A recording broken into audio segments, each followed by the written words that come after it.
Nope, we've lost audio. Okay. Technical problems. Let's see what. Oh, no, I'm seeing levels on mic now. Are you guys getting audio now? Looking at my console. Hopefully, got audio. Audio. Anyone? Got it. Andre, your French is confusing to me sometimes. Alright, good. Alright, thank goodness. Okay.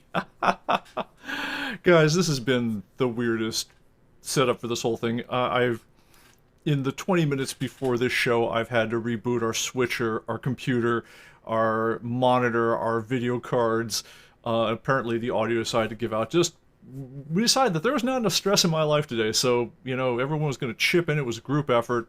All the pieces really came together and just try to make this show really special. Okay, awesome.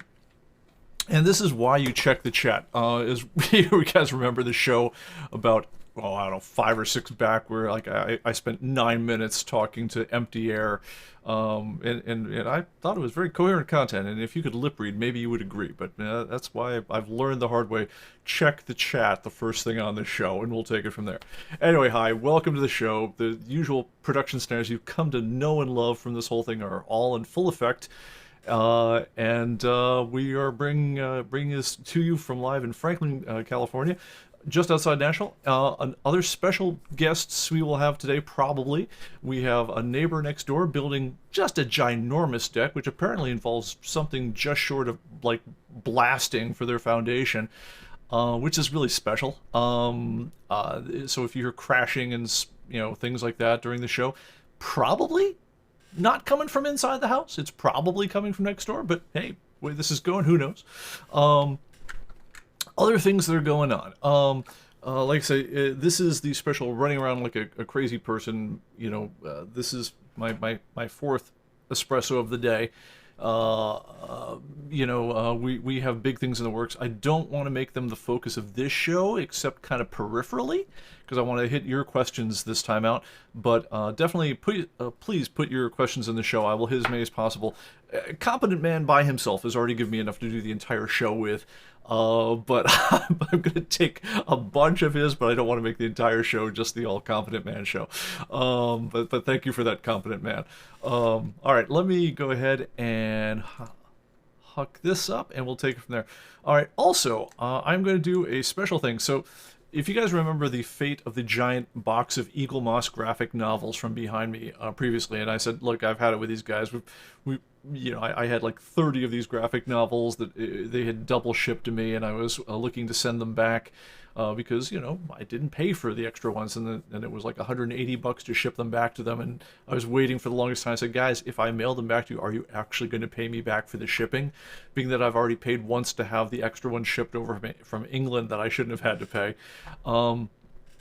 And they took a month, and I said, look, guys, if you don't tell me by 4 o'clock when I do the show last week, I'm giving them away. I don't care anymore. And they, of course, didn't get back to me, so I told you guys I'm giving them away. And then about a day later, they're like, oh, no, please don't give them away. Here, we'll pay you back, we swear. This was followed by me spending $180 to send them back to the guys, and them saying, oh, well, maybe we'll pay you back after they eventually arrive here, even though you're sending us receipts. So I'm not thrilled by the situation, but honestly, I did promise you guys graphic novels. So as it turns out, I have a bunch of extra Eagle Moss graphic novels, and so heck with it. Promise is a promise. I'm going to start giving away graphic novels. So there will be trivia questions. Stick around to the end of the show, and I'm just going to start picking winners, one a show or two, maybe even 2 a show until they're gone. So I have a stack of a few of them behind me right now, but stick around and we'll make something happen. Anyway, that's the fun parts of things. The unfun parts of things is we are getting ready to do our next big project push, and normally all this stuff is completely hidden from view. I mean, you guys are seeing something that I don't know another company that does this. I mean, I'm sure there's somebody, but like for instance, when I was over at Apple, it was the deepest, darkest secrecy before we would ever do a new product. The last time I was involved with product launches over at Apple, you'd basically get whole buildings full of people that you'd been laying the groundwork for weeks ahead of time before a project push. You'd notice the store would have notes saying we'll be down during this day and so forth. And then when it was time to actually pull the trigger on a new product or something like that, the way you would actually know that something cool was coming out is that the store would go down. What was really happening back at Apple is that 2 or 3 buildings full of IT people were busy pushing tons and tons and tons of pre-staged content over to servers, validating it all through the night. It was basically an all-nighter for a couple buildings full of folks to make the whole thing happen. And then hopefully at 8 a.m. the store came back up and it's like, hey, we have a new iPhone or whatever the thing was. So that's the last time I was ever, got to see that kind of process up close. One thing that you didn't see is you didn't get to see the sausage being made, and you guys are getting a little bit of a glimpse on that one because hey, it's 2020, and you're seeing right into my own office here. You can see exactly how little sleep I've been getting, and the fact that I'm probably rambling like a crazy person while hopped up on espresso. It's probably giving the idea that yeah, we're in final push time for some stuff. But anyway, I do want to talk a little bit about what I have been doing and will be doing over the next very short while. And then hopefully by the next time we talk, I will be talking about what we did. So anyway, with that said, you guys probably remember the whole cropping thing from last time out, where I said, we wanted to clean up the image library of all 684,000. I think it's now 685,000 images in the whole thing, and we'd written, we actually paid 2 programmers to write code which would help us automatically recognize things with bad crops and help to correct them. And we have been pounding on this so hard, my eyes are going absolutely bug-eyed. It's like the world's worst Twitch video game where it's called Crop Master or something, where it flickers a comic cover at you. You glance over the original, you glance over the next one, and you have maybe 3 seconds to make all your cropping decisions of how how the whole thing should be fixed, not fixed, whatever else. Move on to the next one. It's not that a timer goes off or anything. It's just that if you don't do the work in 3 or 4 seconds per image, it would be months before it ever got done. So you have to work extremely fast. It's a very, very strange thing.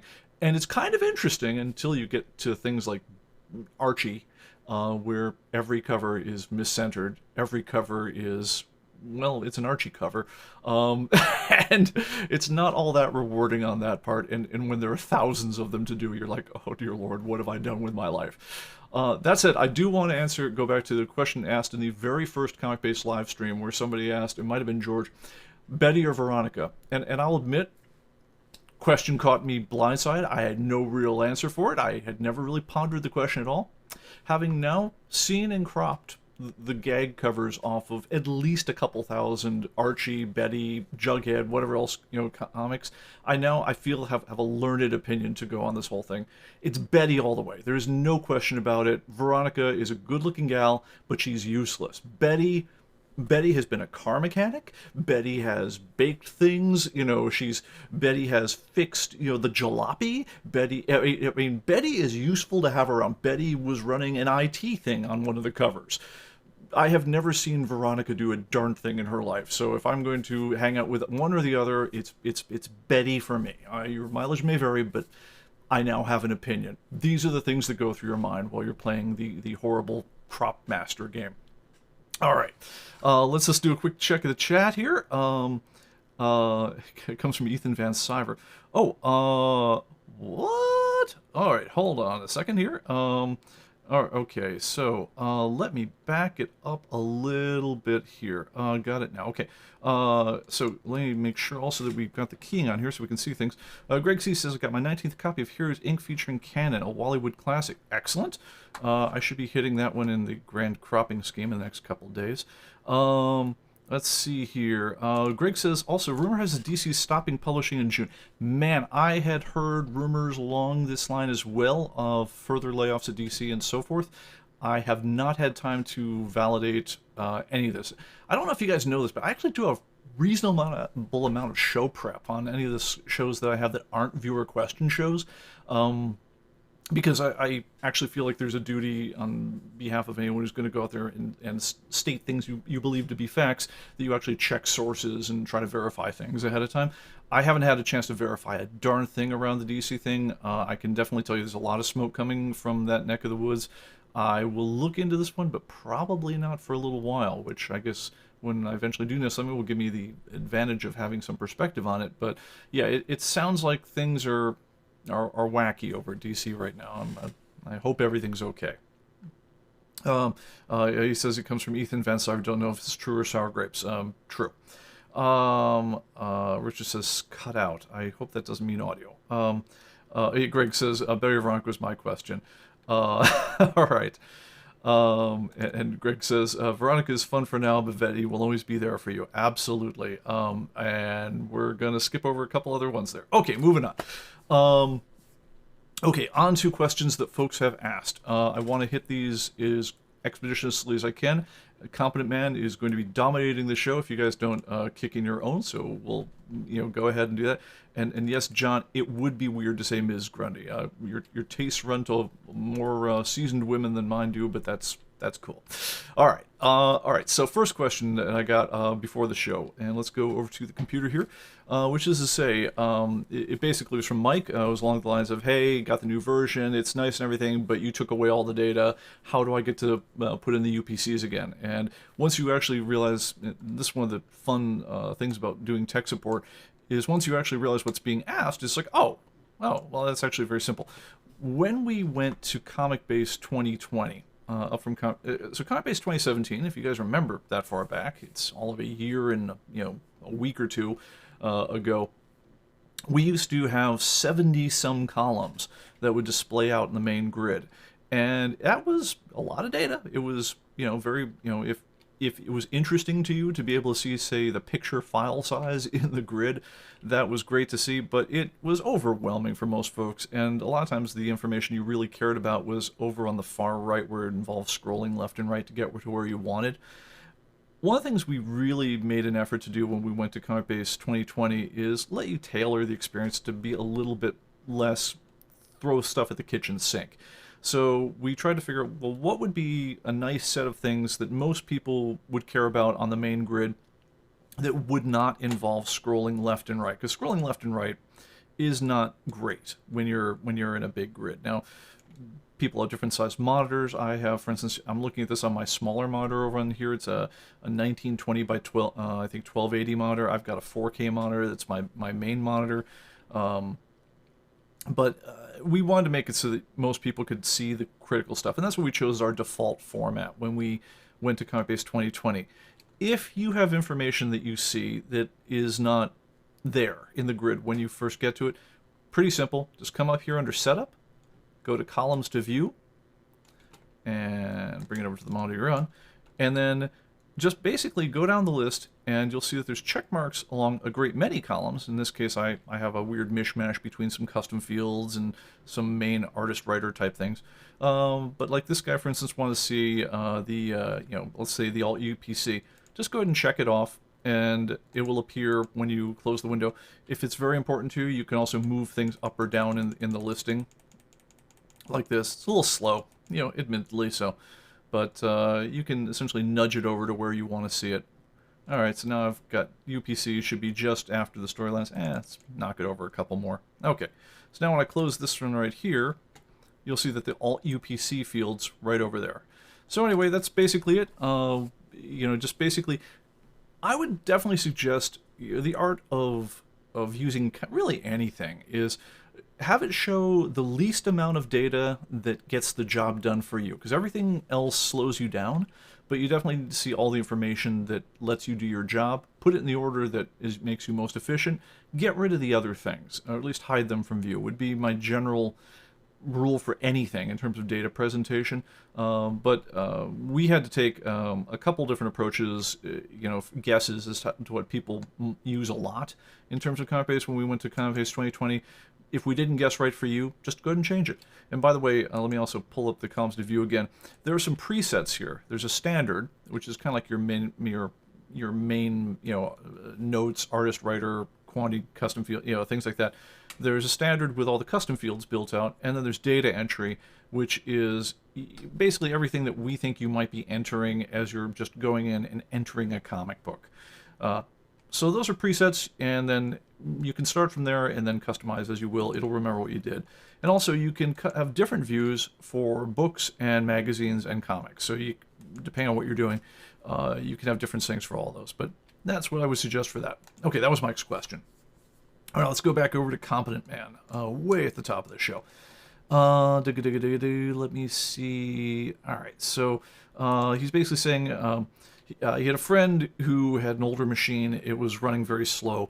And I want to talk a little bit about speed tips. He had a lot to say, but let me go and hit the basics. The first thing he was more or less hitting is, he said, like, things were running really slowly. And the first thing that, from a tech support standpoint, that really stood out to me was he was talking about that his computers that he was using, he's talking about a Dell's SFF, that's a small form factor, so it's a smallish machine. Optiplex dual core with Windows 7 32-bit for compatibility with older programs. Typical hard drive, 4 gigabytes of memory. The system is okay, kind of sluggish. I thought, well, okay. You got, and immediately I'm thinking you got a couple problems from a system standpoint in terms of speed. Now, the processor isn't it. The processor actually is almost never the thing that slows you down when using a database program. Databases they're almost all about disk. It's, if you have a slow hard disk, your life is hell. The other thing that can slow you down at the edges is if you have a very small amount of RAM. And 4 gigs of RAM on a Windows 7 machine is a very small amount of RAM. Now, it's not that ComicBase wants 4 gigs of RAM. It's just that your system is going to want a couple gigs of RAM. Excuse me. Just a moment. So Windows itself is going to want a couple gigs of RAM to do its thing. And whether you know it or not, you're almost always running dozens, if not 100 or more programs in the background that you don't really know about. And each of them want a little room to work with. So ComicBase comes along, and ComicBase is a 32-bit application, which means it's never going to use more than 2 gigs of RAM, period. So it comes along. Now, what machines do when you've got all these programs running and you only have 4 gigs of RAM is they use a technique called virtual memory, where what basically, this has been common in computers for 30 years. What they do is they say, look, I would like to use more memory than you currently have available as physical memory on the machine. So the computer says, no problem, got it. I'm going to take a bunch of my hard disk, map it as if it were memory itself. And let's say I'm going to say I have 8 gigs of virtual memory. So to you as a program, it looks like, hey, you've got access to 8 gigs of stuff. The trick is only some of that's in real memory at a given time. The rest of it is constantly being moved on and off of your hard disk. It's basically using your hard disk to act in place of real memory. Well, that's a pretty good trick, right? And if it's really cool about how it does the prioritization and the caching, keeping the things you're using actively in real memory while keeping the stuff that maybe is running in the background very slowly, keeping that on disk, the system can manage it very well in many cases. Where you really run into trouble with virtual memory, well, there's a couple things. One is, if you've got a couple of programs running that need your disk a lot, or need the basically need the RAM a lot, I apologize for that, then they're gonna cause other things to swap out to disk a lot. It's called hard disk thrashing. The idea is, let's say my my Windows needs 2 gigs for itself, ComicBase needs 2 gigs for itself, but you got one more program running. And it is constantly saying, I need half a gig, I don't need much. But if all 3 of them are fighting for the same space that's less than that you've got as memory, they're constantly writing bits of themselves out to the hard disk in order to load other bits of themselves into real memory, and your hard disk is just going to be going like a mother. Then that comes to problem number 2. If you ever get into a situation like that, your hard disk speed is critical. And especially with older machines and laptops in particular, what they do is typically they'll throw a very, very slow hard disk on those things. I mean, I'm talking crazy slow, like a 4,000 RPM hard drive. It's, it's like there's a gerbil running around inside them. The reason they do that is twofold. One is the slower you run your physical hard drive, the less it will get hit by physical shocks, and laptops are definitely subject to that sort of thing. The other problem is, let's face it, they're cheap.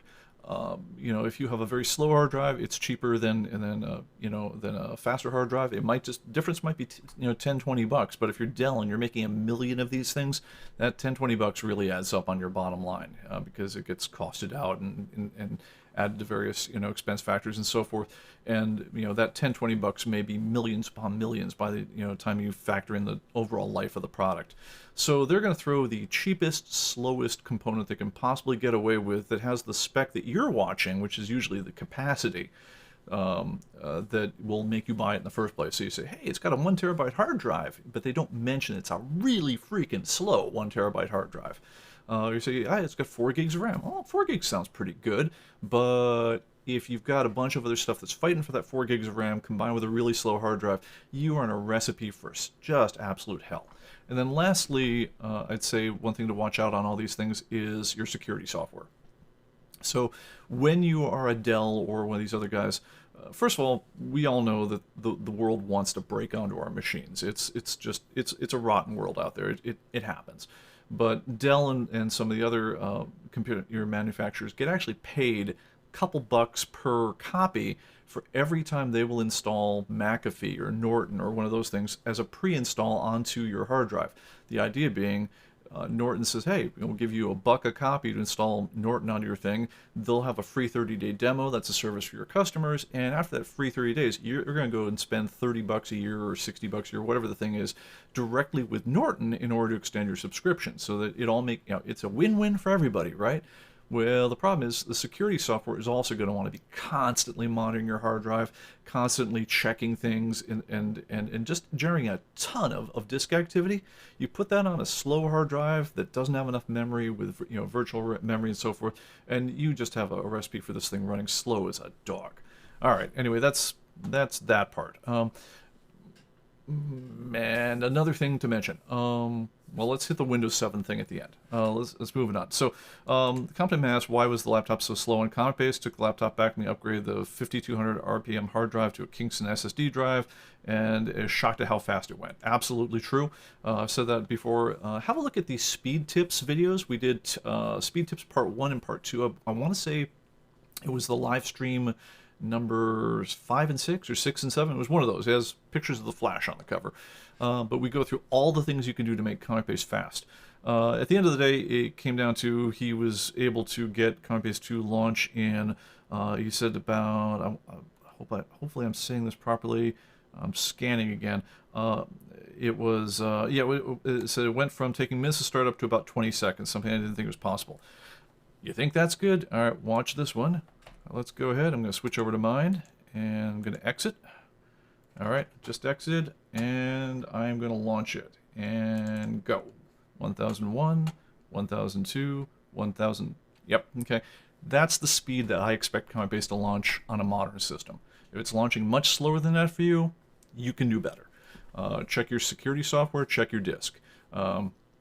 The main reason we don't have the startup music anymore is because it typically launches far faster than it took to play the old startup music. If it's taking minutes for you to launch, or even 20 seconds, I'd get pissed off. I would look to see where the speed comes from. But a 2 or 3 second launch is typical, and that's on Archive Edition with all the pictures and the whole 9 yards. So you can go faster. Have a look at the speed tips videos that we had in the live stream there. We go through a lot of things to make things faster, but yeah, you can definitely go faster than you have been going. Okay, so let's go see what else we got going on. All right, so I want to mix up a little bit here if we've got other things there. Richard Scott says, looking at getting a new machine, any recommendations? What I would say mostly, if you're looking for a new machine, buy the one that fits your needs in other regards. For ComicBase, you don't need a ton of memory, but I think in the year 2020, there is no reason on earth to buy anything with less than 8 gigs of RAM at all. 16 is better. 16 is going to let you be a little more competitive when you're playing games. 32 gigs, hey, if you can get it for an extra 50 bucks, go for it. Beyond that, unless you're doing like, math analysis or Photoshop 3D renders or something like that, that's just going to absolutely pound the bejesus out of your machine. You're not going to see a speed improvement going higher than, usually it won't see a speed improvement going higher than 16, because the programs are small enough, and the biggest things you'd want to put in your computer's memory at any given time are generally small enough that you tend not to get a big win, because again, virtual memory is going to extend what you can do anyway, as long as you're not thrashing the hard drive. It doesn't, everything you need to have live in RAM is going to be living in RAM. Matter of fact, one of the things you'll see happening in Windows is it will be constantly preloading things you're not even using into your RAM, because it figures, well, based on your past usage patterns, you've tended to next load this sort of thing or that sort of thing, and it does a thing called prefetching. And it loads stuff that you're not even using in a RAM, thinking, well, he might load this next, in which case you get amazed because it will have launched your program so quickly. But yeah, so I'd say get, 8 gigs absolute minimum, 16 gigs if you can get it cheaply, 32 if it's a what the heck kind of situation. For speed, a number that starts with 3 for the processor is always nice. A lot of times there's just 2.83, 3 gigahertz or better, unless you're going to be doing a lot of 3D gaming. 3D gaming, by the way, will beat the crap out of your processor. So as will any kind of Photoshop, any kind of computer rendering of any sort. It will beat the heck out of your processor. It'll also beat the heck out of what's called your GPU, your graphics processing unit, your graphic card. Graphic cards don't have a lot to do with ComicBase. We work fine on just whatever. But if you're doing gaming or video, a good graphic card helps a lot. For us, the whole story is the disk. Get an SSD if it kills you. SSD is a solid state disk drive. You can get terabyte SSDs now that are they're called mSATA drives. They plug right onto the computer's PCI bus. You don't even typically install them, but they can have access to the full bandwidth of the PCI bus, so they can move just crazy fast. I want to say it's like something like 3,200 megabits per second memory bandwidth. It's just is it megabits or megabytes? But anyway, it's super. I think it's megabytes per second. But just crazy fast. Get one of those, it will change your life. And they're like $150 now. No reason not to get one. Get one with a terabyte or more, because then you don't even need to have a traditional hard drive for most people. And your computer will be silent. It'll get great battery life. It's basically shock-proof on that score because there's no moving parts. But yeah, that would be my number one recommendation is no matter what you do, get an SSD, and if you got to put it in yourself, do it. So that would be that. Okay. Let's see here. How much are you willing to pay? Okay, so a lot of people answering things like that. John says my CB loads about 5 seconds. 5 seconds again. Okay, unless you used a RAM drive. Yep, got it. Okay, so back to other questions. So another question that came up with Competent Man asked at the beginning of the show was he knows that there's when you go to the media folder that's in ComicBase, that there was also there was a pictures folder and there was a movies folder. And let me go ahead and show where that is in the program. So if you go under here, go to File, go to File Tools, and then go to Manage Pictures and Movies, and drag it onto the right monitor. All right, there's a location for pictures and movies. And this, I apologize, guys, because this is one of those endemic problems with ComicBase that we've never found a satisfactory answer to that doesn't confuse at least some of the people some of the time.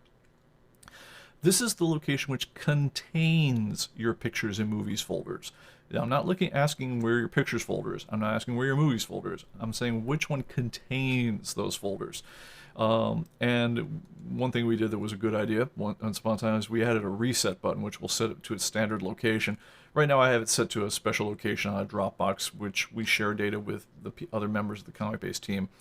But anyway, this typically is sitting there in a folder on your hard drive. Let me show that one right now. Shared CB data.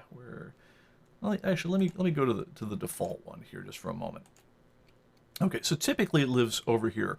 That's your My Documents folder. Was what I'm sorry, the Public Documents folder inside a folder called Human Computing is typically where this is located on your machine. And that looks like, let me dig it out in Finder, or not in Finder, in Windows Explorer, just so I can show it off a little bit better. Okay, open this one up. Let's move it over here. All right. So, if you go to C, Users, Public Documents, and then you'll see a Human Computing folder. Now, typically, all the shared resources that ComicBase uses are that other people on your machine might ever need are all kept in here. So we put flags, your logos, media, movies, pictures, and also your thumbnails. And so those all typically live in here. By the way, if you can make this on a drive that's fast for you, you'll also make ComicBase quite a bit faster. So again, get that big SSD and you're all set to go. Now, for reasons that are more historical than anything, there's a folder here called Movies, and we even refer to it in the thing from before. Once upon a time meaning every version of ComicBase prior to the current one, starting with, I think, ComicBase 7, there was movies that came along with the archive edition of ComicBase. These would be things like interviews with, oh, good grief. Everyone from Mark Waid to Frank Miller to, you name it, Dan DeCarlo, the famous Archie artist, and so forth. And what we would do, once upon a time, is we would have a big movies icon right up here that if you were on a title that had a movie for the title, we would show you the movie. Now, back then, ComicBase had maybe 2,000 titles, and we were thinking, hey, wouldn't it be great if we had some kind of movie to talk about for every title? Wouldn't that be neat? We are now in a version where ComicBase has 60,000 titles. There is no freaking way in heck we're going to have a movie for the whole title to describe what is the story behind Judge Dredd, the complete case files. More importantly, a number of versions of ComicBase ago, it stopped being about the individual title and started being about the individual issues of the title. For instance, digital comic books got to be a thing, and so we wanted to have the ability for you not to just read about, what's the story of Judge Dredd, the complete case files, but to say, hey, I've got a copy of Judge Dredd, the complete case files, issue number 1. I want to be able to attach it to this file and then read it when I go there. So, by the way, let me show you how to do that real quickly. I don't know if you guys know a service called Humble Bundle. So HUMBLEBUNDLE.com. They're kind of a neat little site. The idea is they were going to partner with a bunch of people who do charitable causes and essentially come up with a pay what you want model for a lot of neat stuff. Let me go to their site right now and show you what they got going on right now. So for instance, Humble Bundle, they have 12 bundles going on right now. Royalty-free music. See, and now I suddenly want to check this one out again. They have a VR bundle, a bunch of cyberpunk novels. You could learn Java programming, math and statistics. These are different ebooks and so forth. They typically run comic book bundles in here, at least very frequently run comic book bundles. I don't see any in the current offerings. But typically the way this one goes is that you can sit there and say things like, hey, I want to, and I've managed to hide the tab on that. Let's go back. Apologize for that. Humble Bundle. What they'll typically do is they'll say something like, all right, how much would you pay us for name the bundle? So like say royalty-free music, right? The deal on this one is, here's a bunch of different themes you could use for your own movies or soundtracks or things like that. If you gave them $1, right, and this is something that benefits, let's see who this one benefits. This one benefits the V Foundation and Prevent Cancer, whatever those guys. Apparently it's anti-cancer charities in this case. So you give them $1, they give you access to 5 different royalty-free soundtrack things you can use for your movies or video productions or what have you. Whatever the average is, I guess in this case it was $17.44. If you pay more than that, you get access to half a dozen more, and if you pay $25 or more, you get a bunch more. And a lot of the stuff is really neat stuff. Anyway, they often have comics in these things, and when they have comics, they will have fantastic deals. So, for instance, a month or so ago, I want to say they had one for a bunch of Judge Dredd comics, Judge Dredd complete case files and whatnot. So, let's go over here, and these are some ones I got from Humble Bundle. This is Judge Dredd Case Files Volume 1. All right. Now, if I want to associate this with my ComicBase and store the digital media essentially in ComicBase, all I got to do is just, all right, change it from whatever blur, that whoever had you download it, named it. Just call whatever the name of the issue is. In this case, just 1. Drag it onto the title, and you'll notice that suddenly this thing grew a new little 1 over here. It grew a little media icon right over here on the left. It's a little hard to see. But if I then click on that guy, what it's going to do is it's going to launch whatever program I've got on my machine, which views CBZ files. CBZ is a ComicBase digital comic zipped. There's also things called CBR files, which is a ComicBase, a comic book that's stored with what's called RAR compression. Very hard to say when you haven't slept. But here is, the actual comic book.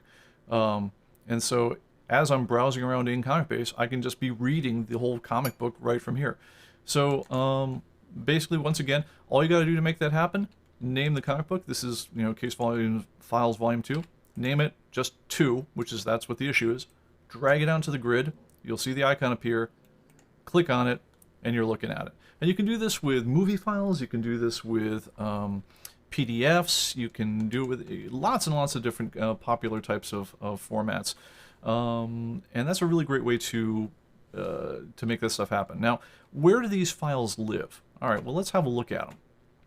Where these guys are going to wind up living, this is from Rebellion, is inside your media folder. This is a new folder here, and I'm going to go to R, and here's Rebellion, and here's Judge Dredd the complete case files. So when I drag them on top of the title, what it did is it made a copy inside those folders and just stored them away right there for me. So anyway, and as you guys might have remembered again from a previous podcast, at the request of you folks, we've made it in the next version of ComicBase so that this media file isn't locked down to the same folder as your pictures. You can store on a different drive if you want, because even though the pictures get used a lot, the media files, maybe you're not going and reading your digital comic books with quite the same frequency that we're pounding your pictures folder in order to show you thumbnails. So that's a thing, and that's where the media file comes from. Now I'm going to go ahead and set my media file back to where it normally goes, because I want to be able to show you pictures for everything else we're doing right now. And I don't actually store these things on my I don't actually store these ones on my local hard drive. Well, I do, but they're in a Dropbox that I share with other people. So let me go ahead and give me just a moment. Let me put that in the right place. It is on. Where are you at? Dropbox. Oh, I had it. Dropbox. And shared. Yes, I'm doing this on a different screen because I don't want you guys to see all the contents of my Dropbox, because we have production files in there that I don't want to share with everyone just yet. All right. Okay, there we are. All right, we are in the right place now. I've now set that back to my shared thing, and you'll see that there's the pictures for what I did. And by the way, I also moved my media folder back to the other place. That's why you're not seeing these. So let me go and copy these guys in there. All right. And so anyway, here's the actual picture of that issue, and then if I want to actually see the actual media itself, I can do that right there. So that's where that is. So what's the movies folder for these days? Nothing really anymore. You still could dump your old movies in there if you want, but starting in ComicBase 2020, what used to be in the main movies folder, which was associated with the whole title, got migrated into particular issues of the title in question. So if we have a Scott McCloud talking about Understanding Comics, that'll be associated with issue number 1 of Understanding Comics as a media item. There's no longer a movie icon out on the main page of ComicBase to talk to the title as a whole. Everything's now associated with a particular issue.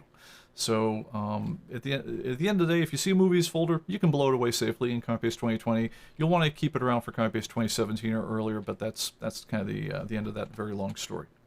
Okay, so let me check the chat again, see where we're at on stuff. Let's see, got a bunch of great role-playing games from Humble Bundle, says Jeff. Let me make sure my keying is on as well.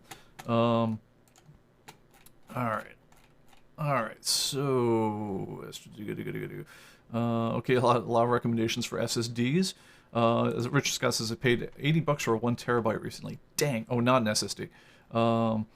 Yes, an SSD on Amazon. Yeah, I've seen even MSATA SSDs for like $95 recently. They're really getting cheap.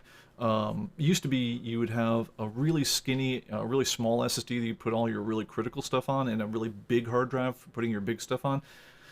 These days, unless you're building something like a video editing computer or like, you know, something to store like movies for like a home server, I build lots of machines these days that don't even have a regular conventional hard drive in anymore, because, you know, instead of spending $100 for a hard drive, spend $200 for a really big SSD, and you're done. And this thing will run like the wind. It'll be really incredibly, you know, it'll be incredibly fast, it'll be incredibly quiet, and it's also incredibly easy to cool because it doesn't generate a lot of heat. The SSDs are just basically memory, and so they don't have a lot of mechanical friction or anything else like that that goes on that tends to generate heat as like regular hard drives do. So yeah, I'm huge fan of SSDs. All right, let's see. Oro said, had latest and greatest upgraded ComicBase before version 20 did not upgrade, waiting to Hinks to work out, one of two. It just an upgrade. Yeah, his computer's crashed. When the mention seems to be upgraded cleanly to the next version, Grace. So whenever we do a new version of ComicBase, period, we always... so the deal with upgrades on ComicBase, just in general, is... it isn't so much that we're looking for you to have had the old version of ComicBase on your machine in order for us to upgrade it. The upgrades, when you buy an upgrade to, say, ComicBase, you know, 2050 or whatever the whatever version we're shipping in 30 years, probably what's going to happen is you just can, you know, if you are entitled to buy the upgrade, basically you're getting the full version at a cheap price because you're already a member of the club. It isn't that you need to have ComicBase 2049 installed on your machine in order for ComicBase 2050 to do its thing. It isn't like a patch. It's really a full install. We're just selling it to you cheaply because we figured you've already invested with us. We want to keep you coming around next year. And so we just sell you the full thing, you know, for a lower price. Now, we would prefer that you didn't do the one thing that, you know, other people, kind of fear, which is to say, then take your copy of ComicBase 2049 and sell it on eBay. It's not cool. Don't do it, please. But, you know, I guess we're not really making that much effort to stop you. We're just kind of doing the honor system on that one. Our idea, like I say, is just you've invested with us. We want to give you the next version more cheaply. So we tend to price out the upgrades at the higher end at about a third of what the regular version cost. And as long as you're registered, you can just install the new version on your machine. You don't need to have had anything else on it previously, and just get back to work is where that works from. All right. If you have different file, movie, ebook, how do you choose? I believe, and I think that it works this way. I haven't tested this recently. I remember writing the code to do this at one point. If you have like a movie for number one, an ebook for number one, and even like a different type of media file, that when you click on it on the media here, it should give you a menu saying which one of those did you want to launch when you click on it. If all else fails, you can always right click on it and say, you know, show the media file and explore, and click on it and which one you want that way. But that's you should be able to associate multiple files even with a particular issue, which is kind of neat if you want to do things like and by the way, one of the things you can associate is you can associate movie trailers as URLs even if you don't own the movie. So let's say you wanted to go and talk about the Batman, the official motion picture, the 1989 Tim Burton Batman. You can find the movie trailer on something like YouTube, drag the URL out of your browser onto your desktop, and then drag it from, rename it as just one. It has the web shortcuts have a secret extension to them. They look like they're nothing, but really they're like a .url. If you then just call that that web shortcut that you drag out of your browser, just call it like one, drag it onto the Batman, and then suddenly you click on there and you're watching the trailer on YouTube, which is pretty freaking cool. You can also use that to drag in things from like your media servers and so forth. So if you want to have the full movie, attached somewhere, you can even do that kind of work. So you can use ComicBase as your kind of one-stop full digital management thing for all of these kind of digital assets. So that's pretty nifty. Okay, let's see here. Other questions. Jeff said, got a bunch of great role-playing games from Humble Bundle. Yeah, man, I've seen them. If you guys like things like Pathfinder or Dungeons and Dragons, I've seen them do like the whole rulebook sets, all the expansions, modules, the whole 9 yards. For like $25, you can get like $300 worth of like gaming guides and whatnot. It's crazy, some of these deals. So Humble Bundle is definitely one of those like sites where it pays to go there once in a while, and I tend to pile up lots and lots and lots of content that I really hope to get around to playing with one of these days. One of these days, you're actually going to see us, for instance, put together some kind of intro theme music during that, countdown as we're waiting for the show to start. So we'll actually, if I haven't composed something myself in my my copious spare time, we'll probably put together some kind of theme just from that, and that'll probably come from a library that we picked up on Humble Bundle or the like. But they have a lot of just neat stuff. I've seen everything from 3D modeling to, again, learn programming languages. We'll learn foreign languages, comics, the whole 9 yards. They had at one point the entire The Boys, all the volumes of it. I think it's like 70, 80 issues of it, all the graphic novels, the extensions and so forth. I want to say it was like $12. You really can't go wrong with deals like that. Okay. Other questions? Okay, let me see. There was maybe one more thing that I wanted to do from Competent Man. If you guys have any other questions, I want to make this, I gotta admit, I'm going to make this one a short one. So if we don't get any questions coming in real quickly, I'm going to give away a graphic novel, and then we're going to get out of here. I'm going to have a beer, and then if I don't pass out, I'm going to get back to work. All right, but let me just do a real quick check of the scan here. I'm thinking. Yes. Is it okay to kill old comic-based data files? So, where that question comes from. So let's go back to our friend in the Documents folder. Let's go back over here. So let's go to Documents. So here's my Documents folder. Let's go to Human Computing. All right, and you guys may have seen some old folders if you have a lot of different versions. So for instance, here's ComicBase 2017 Archive Edition. These things will typically, in your personal documents, have things like the log files. The log files are things like when you download an update, here are all, remember that list of here's all the things that changed in a particular update? That's where those things are stored. So if you guys go from one version to the next and you want to just blow away old log files, knock yourself out. The one thing you do not, emphatically do not want to blow away is your ComicBase databases folder, which has your database in it.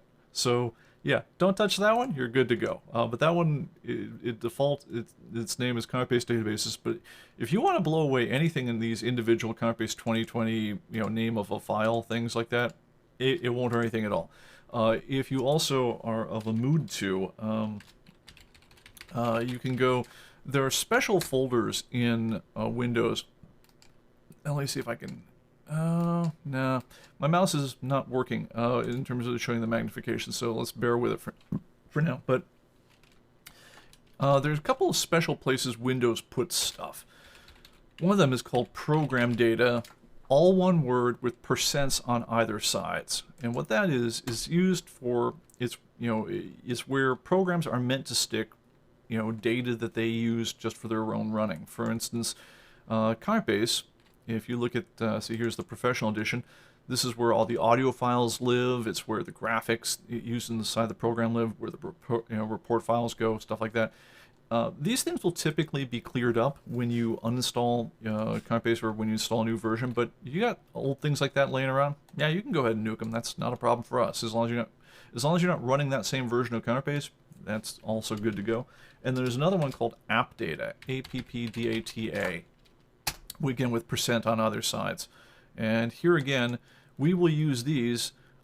Certain little files get installed a lot every time there. There'll be things like your preferences live in there. There's a thing called DB status logs. And what these are is it's a little file that says for every file that, for instance, that I've ever opened up with ComicBase 2020, this is where it knows like what was the last time this was backed up, what was the last compacted size of this thing, and so forth. Just a little thing to help all the versions of ComicBase that might ever want to use this file do their thing a little bit more, a little bit more easily. If you have ones left over from versions you're not running anymore, you can go ahead and nuke these if you want. Realistically, though, you're probably being a little nudgy because the files are tiny. They're like a K or two. You're saving nothing of any real size there. So I wouldn't, unless you're one of these guys who needs to run like loves running registry cleaners just to feel like you're keeping your machine clean. I wouldn't mess with that stuff probably myself. But if you do want to nuke these support folders associated with old versions, if you see them laying around, yeah, I mean, you can do it. It won't hurt us. Like I say, the one you never want to touch, though, is ComicBase databases. That's, by default, that's where your database lives. All right. Let me check. Let's see. We got anything else going there? What's plans for next week? So plans for next week. Let's talk a little bit about that. So, all right. Like I said, used to be, when I was working back at Apple and so forth, and we were doing a big product launch, it was all about the surprise of like, you'll never believe the new thing we've done, and then it'll be, sometimes it was genuinely interesting. Sometimes it would just be, look, it's a phone. It's just like the last phone, except it's, $100 more expensive and has a little bit more memory, or we added 1 to the number of the processor or whatever else. I mean, there's good things, there's bad things, right? But certainly in the Steve Jobs era, the idea of it being a surprise was critical. Now, look, if you guys watch the live stream, you've got to watch, especially this year during COVID, where else we've let you guys in behind the scenes way more than we normally would ever do, in terms of giving a heads up on the sorts of things we're thinking about for the future. Now, I don't want to go into all the details. If you were part of the beta program, you already know the details because you've been inside the wire with us, watching us develop things. But I'm going to say next week we are dropping the next version of ComicBase. So by next Tuesday, you will be getting an email from us. Make for darn sure that you are joined up on our Facebook group, and that if you go to comicbase.com, go to your My Account and then Profile, and make sure that you are signed up to get our that you're on the at the very least the ComicBase announcements list, so that you get to hear about it when we drop the new version. We'll also be making a lot of noise on the website and whatnot. That's coming out next week, and I will be doing a special live stream next week that will be talking about all about the new stuff that we've just done. It's like I say, this is something where normally we would just drop the thing out of the sky on you guys and say, hey, guess what? We just dropped a new version. There's no warning whatsoever. I'm giving you guys warning. It's happening.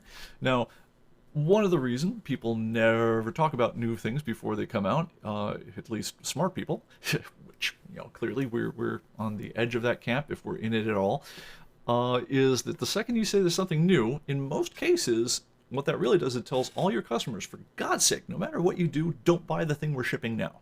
Now, if you're a ComicBase customer, you should know, hopefully, God, I hope you know this by now, that when you are buying ComicBase, you're mostly buying that subscription for a year to all the content updates, which include all the program updates, which means if you are looking at your account right now and it says that you are not expired by next week, that means you're going to get the new version for free. You're not going to pay a dime for it because it's already part of what you bought, right? So you get access to all the new content we drop every week. If you got the archive edition, you get all the new pictures we drop every week, and you're going to get given a serial number to the new version automatically. You do nothing. It'll just happen for you.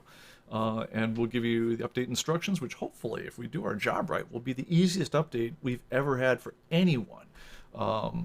In terms of this one, one of the things we can't really talk about on the feature sheet, but which we've done a lot of work on this year, is making it so that all the little updates are just much easier than they've been in the past. And so I'm pretty happy with where we've wound up on the whole thing. I'm going to be really happy when we ship the inevitable 0.1 version, because there's always a 0.1 version at some point, just because you thought of some new feature or something needed changing after ship at some point. But anyway, yeah, that's all going to happen. It's going to happen next week. I'm going to give you all the details on that one, and we'll be having a special live stream on it, and we'll probably be dropping support videos as well to explain about some of the cool new stuff that it's going to be in the new version. But we're going to make a lot of noise about that next week, and hopefully by then you'll have seen me, and I won't have like massive bags under my eyes because I'll have actually slept sometime between now and then. So that is the big event for next week. All right. So as far as the rest of it, Thanksgiving, yeah, we're getting together with some friends over at their house. We're gonna eat some turkey. I'm gonna make some apple pie, and yeah, we're gonna try to have a decent, normal Thanksgiving. And I hope the rest of you guys in this crazy, crazy year of us, I hope you guys can manage as best you can as well.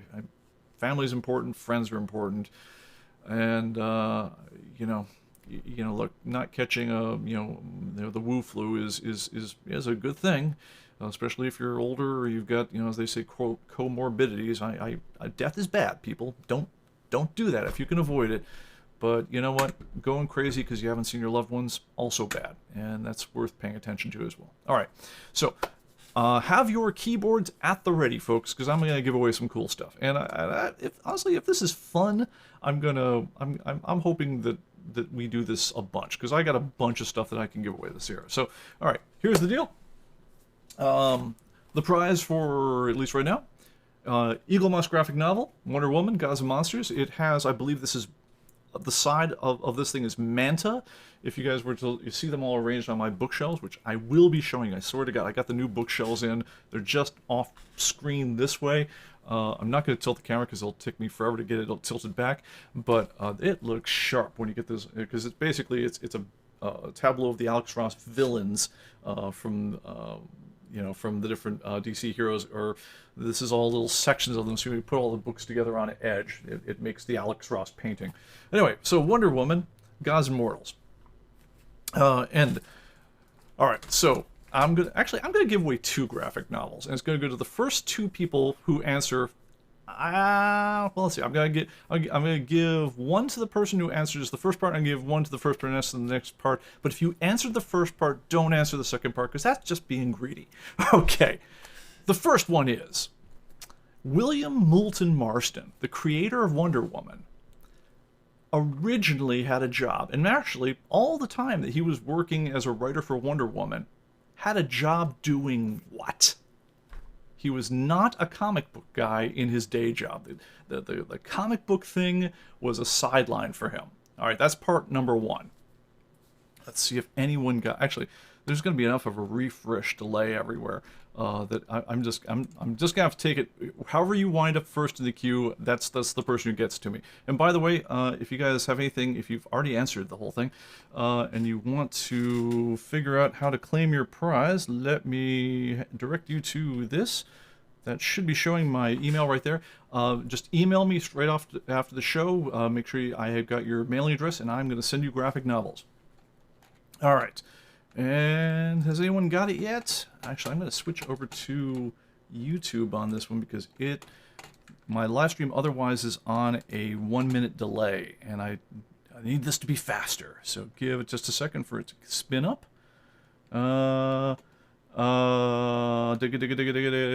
Gregory claims that one. Yes, he was a psychologist, specifically an industrial psychologist. So close, Greg C. You were almost there.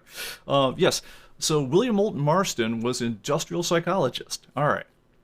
Bonus question for, let's make this Green Lantern, Revenge of the Green Lanterns, which I think this is part of Cheetah from Wonder Woman on the edge of it. There is an industrial psychology program. It's given to people today. It's a training for people in business. I actually took this myself. Which is there to help you, work better with other people in the workforce. What is it called, and what do the 4 letters of the acronym stand for? First one to answer this one gets the novel. All right. Let's see. Second, lie detector inventor. Moulton Marston. Kathy says Myers-Briggs. No, that is incorrect. Watching it over here. Anybody? Oh, come on, people. Someone can hit Wikipedia on this one. I'm just waiting for it to come up in the chat. So the funny thing on this one is, I was at a consulting company where I got signed up for this course, whether I want to or not, because I was running the UX department for it. And they said, "Oh yeah, we want all of our management staff to take this thing because we think it helps us sell consulting work." And I I said, "Okay, well, let me look this thing up." And I said, "Well, it's written, it's created. This thing is created by Oros's the MMPI. No, that is incorrect."